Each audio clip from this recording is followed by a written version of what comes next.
I need to tell someone what I did, and you're going to think I'm terrible, but there's something about being invisible in your own marriage that nobody understands unless they've lived it. Everyone thinks my husband Jake is the victim here, and maybe he is, but they don't know what it's like to sleep next to someone who hasn't really looked at you in 3 years. They don't know what it's like to plan the perfect anniversary trip, hopping it'll fix everything, only to realize halfway through that you're still invisible. And they definitely don't know what happened in that hotel bar in Santorini, or why I let it happen, or the thing I did afterward that's so much worse than the cheating itself. If I don't tell this story honestly, I'll never be able to live with myself. But once you know what I know, you'll understand why our house feels like a museum now, why Jake walks past me like I'm furniture, why I deserve every second of this silent treatment that's been going on for 6 weeks. This isn't just about me sleeping with someone else. It's about the fact that I wanted to be seen so badly that I destroyed the one person who actually did see me, back when we first met. Back before I became wallpaper. I'm going to tell you everything, including what I said to Jake when he found out, and how I made it so much worse by trying to explain. And the part that makes me look worst, that's coming later, because you need to understand how we got here first. You need to know about the 2 years of couples therapy that didn't work, about the way Jake's career took off while mine stalled, about how I became the person who kept the house running while he became the person people wanted to talk to at parties. You need to know all of that before I tell you what I'm really ashamed of. We'd been married for 9 years when I booked the Santorini trip. 9 years, and I could count on one hand the number of times in the past 3 that Jake had initiated sex. I know that sounds like I'm making excuses already, and maybe I am, but it's important. It's important because I spent those 3 years thinking something was fundamentally wrong with me. I'd stand in front of the mirror after showering, examining myself, trying to figure out what had changed. I was 34, not ancient. I still wore the same size jeans as when we met. My hair was still long, still blonde, still the thing strangers complimented me on. But Jake would come home from his consulting firm, eat the dinner I made, ask me surface-level questions about my day at the nonprofit where I worked, and then disappear into his home office for 3 more hours. On weekends, he golfed with clients.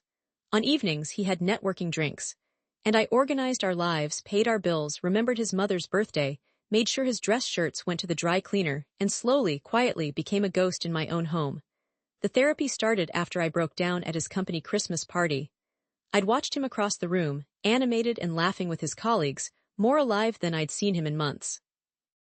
When a woman from his team touched his arm while telling a story, he didn't pull away. He leaned in. And something in me just cracked. I locked myself in the bathroom and cried so hard I threw up. Jake found me 30 minutes later, and I think he was embarrassed more than concerned. We left early. He agreed to counseling the next day.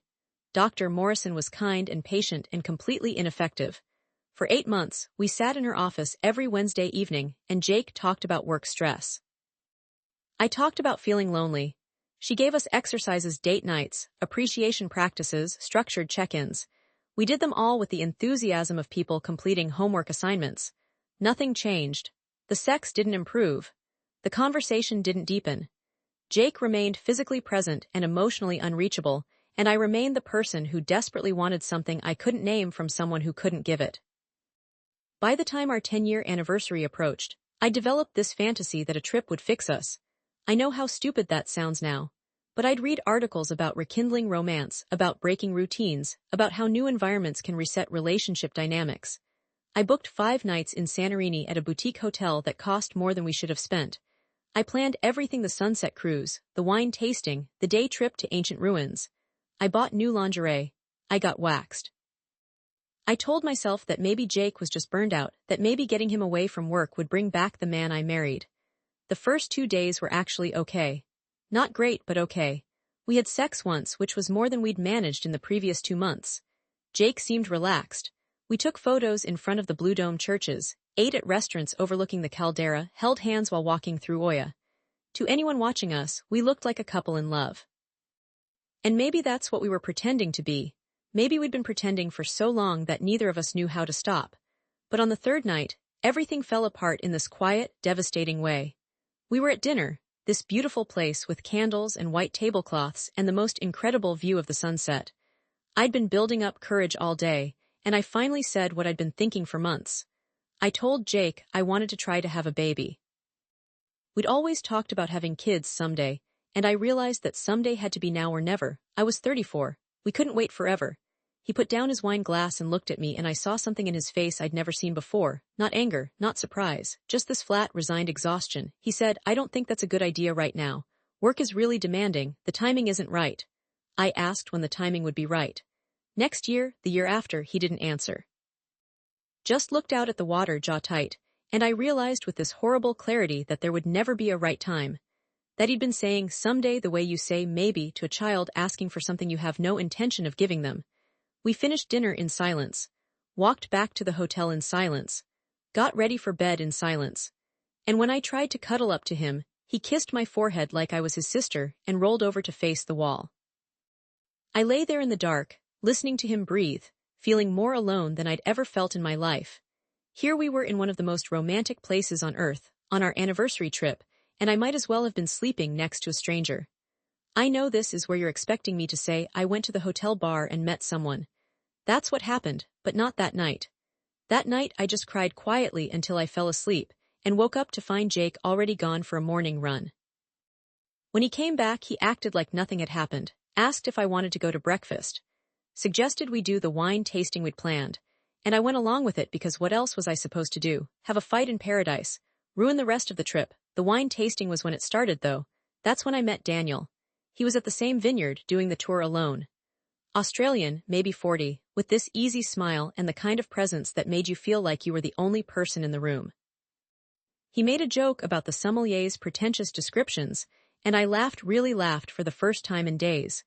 Jake was on his phone, stepping away to take a work call even though we were supposed to be on vacation, even though we were supposed to be saving our marriage. Daniel asked if my husband was always like that.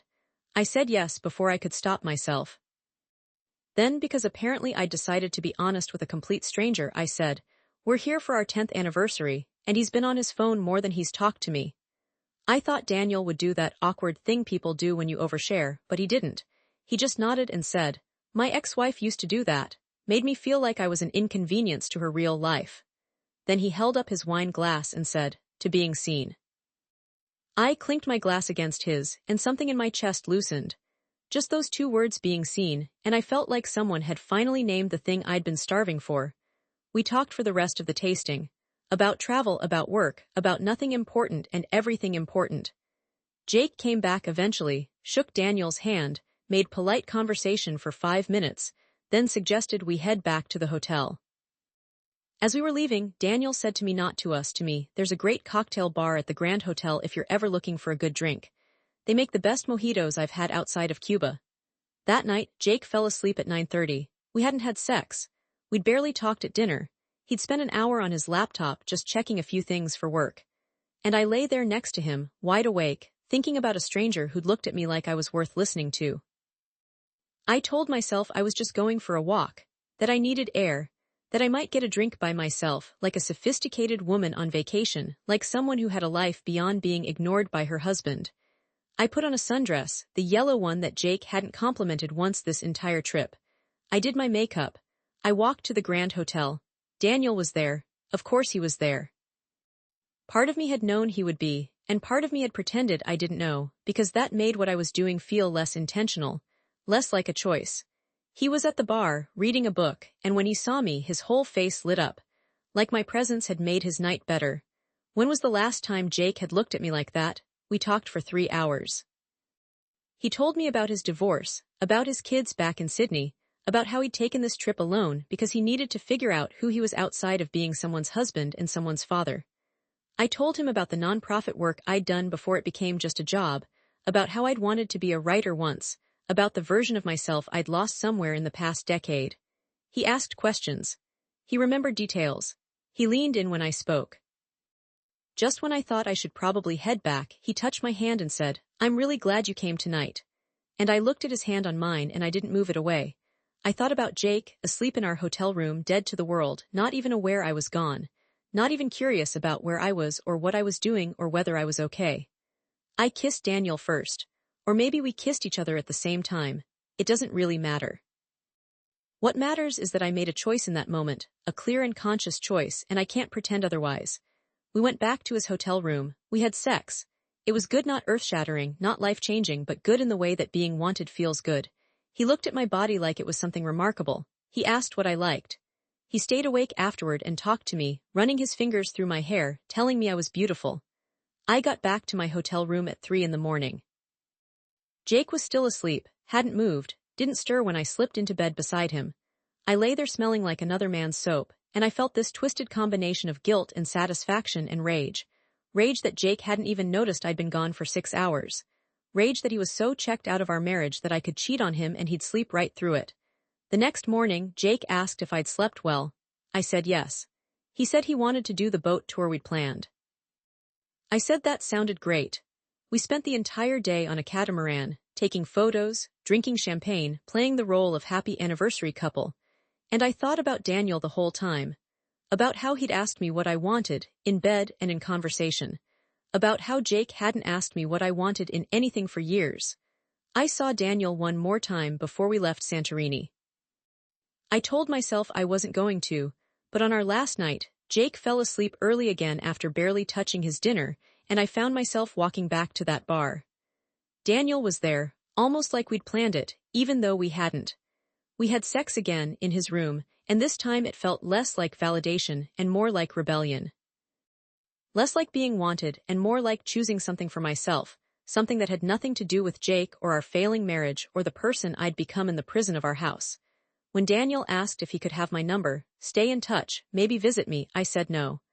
I told him this was just a vacation thing, that I was going back to my real life. He looked disappointed but understanding. He kissed me goodbye and said, "I hope you figure out what you need. You deserve to be happy." And I walked back to my husband for the last time as a cheater he didn't know about yet. Here's where you're probably expecting me to say I felt terrible, that the guilt ate me alive, that I confessed immediately. But I didn't. For 2 weeks after we got home, I felt nothing but this strange, detached calm. Jake went back to his routine work, golf, work, minimal conversation, obligatory cohabitation. And I went back to my non-profit, errands, maintaining the house, being invisible. Except now I had the secret, this thing that was entirely mine, and it felt like power. The detachment didn't last. Of course it didn't. 3 weeks after we got home, the guilt started creeping in. Not because I regretted sleeping with Daniel, I didn't, not really, but because I realized I'd become someone I didn't recognize. Someone who could lie that easily. Someone who could sit across from Jake at dinner and ask about his day while remembering another man's hands on my body. I started having these intrusive thoughts about telling him, not because I wanted to come clean exactly, but because I wanted him to feel something about me. Anything. Anger, hurt, betrayal, any of it would be better than the polite indifference I'd been living with. At least if he was angry, he'd be present. At least if he was hurt, it would mean I still mattered to him. But I didn't tell him. I probably never would have told him, except Jake found out on his own in the worst possible way. A month after Santorini, we were at a dinner party at his colleague's house. One of those insufferable networking things where everyone talks about their jobs and their vacations and their perfect lives. Jake was holding court in the living room, telling stories about a recent project, and I was in the kitchen helping the host with dessert, because that's what I did at these things, made myself useful while being ornamental. A woman I'd never met, someone's new girlfriend, came into the kitchen and started chatting with me. She'd just gotten back from Greece, she said. Had I ever been? I said yes, actually, my husband and I had just celebrated our anniversary in Santorini. She got all excited, started asking about where we stayed, what we did. And then she said, "Oh my God, did you go to that amazing cocktail bar at the Grand Hotel? My boyfriend and I went there almost every night." My stomach dropped, but I kept my face neutral, said yes, I'd been there once, it was nice. She pulled out her phone, started scrolling through photos. I'm obsessed with taking pictures everywhere. Look, this is us at the bar, she was swiping through, showing me shots of her and her boyfriend with drinks with the sunset with other tourists. And then she swiped to one and stopped. Frowned. Wait, is that you? She turned the phone toward me. It was a wide shot of the bar, taken to capture the view behind it. And there in the corner of the frame, slightly blurry but unmistakable, was me, in my yellow dress, kissing Daniel. My brain went completely blank, I couldn't speak, couldn't think. The woman looked from the photo to me and I watched her expression change as she put it together. She said very quietly, "That's not your husband, is it?" I should have lied, should have laughed it off, made up some story. But I just stood there, frozen, and my silence was confirmation enough. She said, "I won't say anything." But her face said she absolutely would say something, if not tonight then eventually, because this was too good a piece of gossip to keep quiet. She excused herself, went back to the party, and I stood in that kitchen having a full-blown panic attack. I thought about leaving, just walking out of the house, getting in my car, driving away from Jake and the party and my entire life. But then I thought, no. If this was coming out anyway, I had to control the narrative. I had to tell him myself on my terms. I found Jake in the living room mid-conversation and I said, I need to talk to you, now. Something in my voice made him stop, made everyone stop actually. The whole room went quiet. We went out to the back patio and I told him, just blurted it out like ripping off a bandage. I cheated on you in Santorini. Someone has a photo, it's going to come out. I needed you to hear it from me first. I thought he'd yell, I thought he'd make a scene. But Jake just stared at me, face completely blank, and said, okay. Like I'd told him we were out of milk, like it was information that didn't particularly concern him. I said, did you hear me? I slept with someone else on our anniversary trip. He nodded, said, I heard you. Then he walked back inside, got our coats, and told the hosts we had to leave. He didn't explain why, didn't make excuses. Just thanked them for dinner and guided me out the door with his hand on my lower back, the picture of a dutiful husband. We drove home in complete silence. And when we got to our house, Jake went upstairs and I heard him moving around in the bedroom. When he came back down, he had a pillow and a blanket. He said, you can have the bedroom. I'll sleep in the guest room until we figure this out. Then he went upstairs and closed the door. That was 6 weeks ago. And that's exactly how he's been treating me ever since, like I'm a stranger in our home. Like I'm someone he's obligated to share space with but has no emotional connection to whatsoever. He doesn't yell, doesn't accuse, doesn't ask questions about who the guy was or how it happened or how many times or any of the things I expected him to want to know. He just exists around me, says good morning and good night in the same tone you'd use with a roommate you barely know. Asks if I need anything from the store, comments on the weather, lives his life in our shared house like I'm not really there. And here's what makes me feel insane: this is exactly how he treated me before I cheated. The polite distance, the emotional unavailability, the sense that I'm just part of the household infrastructure rather than a person he loves. The only difference is that before, we at least pretended there was affection. We said I love you before bed.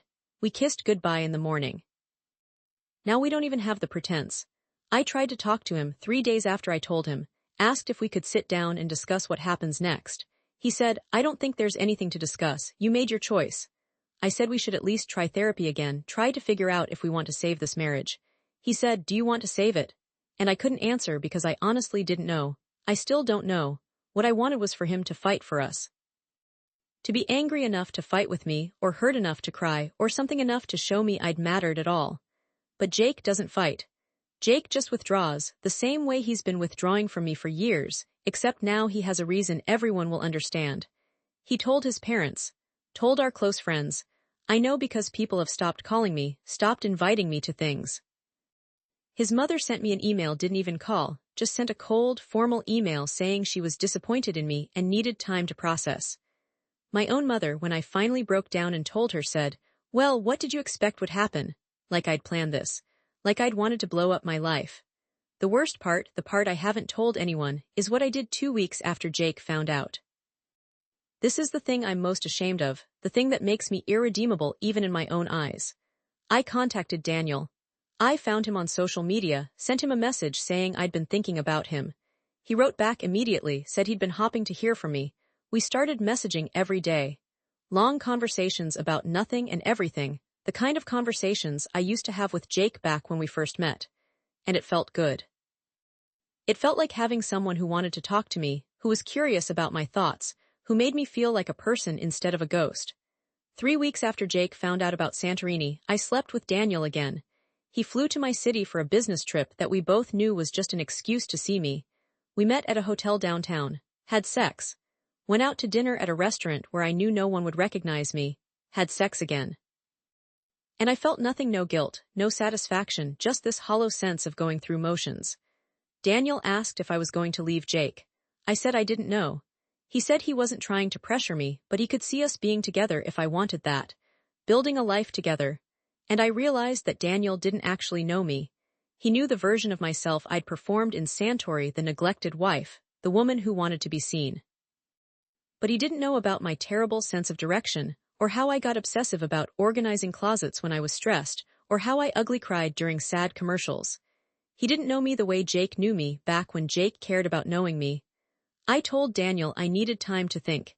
He said he understood, but I could tell he was hurt, disappointed, like I'd led him on. And maybe I had. Maybe I'd used him to feel wanted, first in Santorini and then again here, and now I was doing to him exactly what I'd accused Jake of doing to me, treating him like a convenience rather than a person. I haven't messaged Daniel since then. Blocked his number, actually, because I knew I'd keep going back if I didn't force myself to stop. And now I'm living in this house with a husband who walks past me like I'm furniture, sleeping in separate rooms, existing in this limbo where we're not together but not divorced, not happy but not actively fighting. Jake still hasn't asked me any questions about the affair. Not one. Hasn't asked if I loved Daniel, or if the sex was good, or if I wanted to leave him. It's like he's so checked out that even my betrayal isn't worth his emotional energy. That hurts more than if he'd screamed at me, more than if he'd thrown me out, because at least then I'd know he felt something. Last week I asked him if he wanted a divorce. We were in the kitchen, both making breakfast, moving around each other like choreographed dancers who never make contact. He was pouring coffee. Didn't even look up when he said, "Is that what you want?" I said, "I asked you first." He said, "I'm not going to make this decision for you, Emma. You're the one who broke the marriage. You get to decide what happens next." I wanted to scream at him, wanted to say that he'd broken the marriage first, by checking out 3 years ago, by making me feel invisible, by turning me into someone so desperate for attention that I'd fuck a stranger in Greece. But I didn't say any of that. Just finished making my eggs in silence while he took his coffee upstairs to his office. My friends, the ones who still talk to me, keep asking what I'm going to do. Am I staying or leaving? Am I trying to fix it or calling a lawyer? And I don't have an answer because I don't know what I want. I don't want to be married to the man Jake has become, the one who treats me like a stranger. But I don't want to lose the man he used to be, the one who used to bring me coffee in bed and ask about my dreams and make me feel like the most important person in his world. Sometimes I think I cheated because I wanted to blow everything up. Not consciously, but subconsciously. I wanted to force Jake to feel something about me, even if that something was hatred. I wanted to make him see me again, even if the only way to do that was to hurt him. And maybe that makes me a terrible person. Maybe that makes me worse than just a cheater. Maybe that makes me someone who'd rather destroy a marriage than live in a comfortable, polite prison. The house feels enormous now, even though it's the same size it's always been. Jake and I move through it on different schedules, like shift workers who share an apartment but never overlap. He leaves for work before I wake up, comes home after I've eaten dinner, spends weekends golfing or at the office or anywhere that isn't here with me, and I fill my time with work, with errands, with anything to avoid sitting alone in this house we bought together when we still believed in forever. I keep thinking about that moment in Santorini, at dinner, when Jake said the timing wasn't right for a baby. I wonder now if he was trying to tell me something, if he already knew our marriage was over and just didn't have the courage to say it, if maybe he'd checked out years ago and had just been going through the motions the same way I have been. I wonder if the cheating even matters.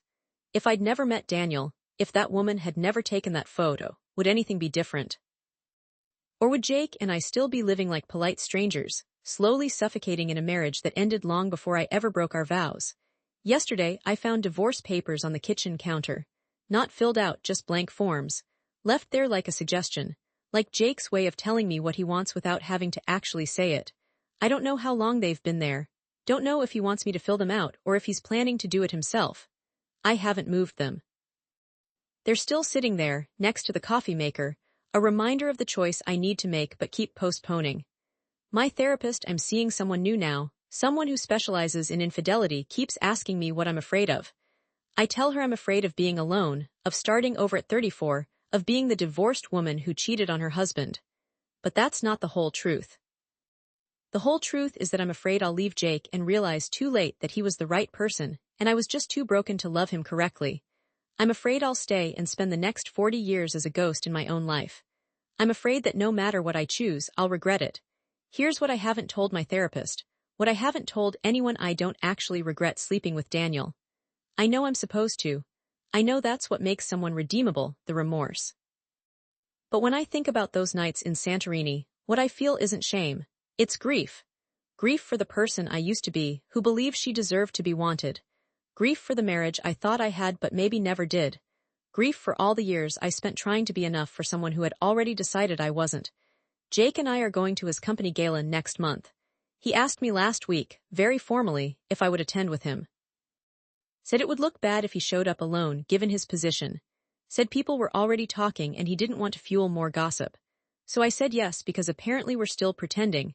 Still playing the role of married couple for the audience that matters to him. I bought a new dress for it. Black, expensive, sophisticated. I'll do my hair and makeup. We'll walk in together, his hand on my lower back in that proprietary way that looks like affection from the outside. We'll smile for photos. Make small talk with his colleagues. Dance once, maybe twice, maintaining appropriate distance. And everyone will whisper about us, about the cheating, about whether we're staying together or splitting up. And Jake will be charming and unreadable, and I'll be beautiful and ashamed, and we'll both go home to our separate bedrooms and continue this strange half-life we're living. Sometimes I imagine what would happen if I just left. Packed a bag while Jake was at work, drove away, started over somewhere new. Changed my name, changed my job, became someone who didn't carry this weight of failure and betrayal. But I never do it. I just think about it late at night, lying in our bed, my bed now, I guess staring at the ceiling and wondering how I became this person. This woman who cheats and lies and doesn't even have the courage to leave. The thing nobody tells you about being the villain in your own story is that you still have to live with yourself. You still have to wake up every morning and look in the mirror and know what you did. Know that you hurt someone who loved you once, even if they stopped showing it. Know that you're the reason holiday dinners with both families will never happen again, the reason mutual friends have to choose sides, the reason there's this hole in the world where your marriage used to be. But you also have to live with the knowledge of why you did it. And that's the part that keeps me up at night. Not the guilt, but the understanding that I cheated because I wanted to feel alive again. Because I wanted someone to choose me, actively and enthusiastically, instead of just tolerating my presence. Because I was so starved for attention that I'd take it from anyone, even a stranger who didn't know me and never would. I think about the woman I was at 24 when Jake and I met. I was so sure of myself then, so certain of what I wanted and who I was. I had opinions and ambitions and this bright, clear vision of my future. And somewhere along the way, I lost all of that, traded it for stability and security and the comfort of being someone's wife. Let myself become smaller and quieter until I almost disappeared entirely. The worst part is that I can't even blame Jake for all of it. He didn't force me to give up my dreams, didn't ask me to make myself smaller. I did that on my own, thinking it's what marriage required. Thinking that being a good wife meant supporting his career instead of building mine. Thinking that love meant sacrifice instead of partnership. Maybe that's why he checked out. Maybe he fell in love with the woman I was and lost interest when I became someone else. Or maybe he was always going to check out, always going to prioritize work over everything else, and I just didn't see it coming. Maybe we're both responsible for the death of this marriage, and the cheating was just the final nail in a coffin we'd been building together for years. I'm telling you all of this now because I need someone to understand. Not to forgive me, I don't deserve forgiveness, but to understand that people don't cheat because they're happy.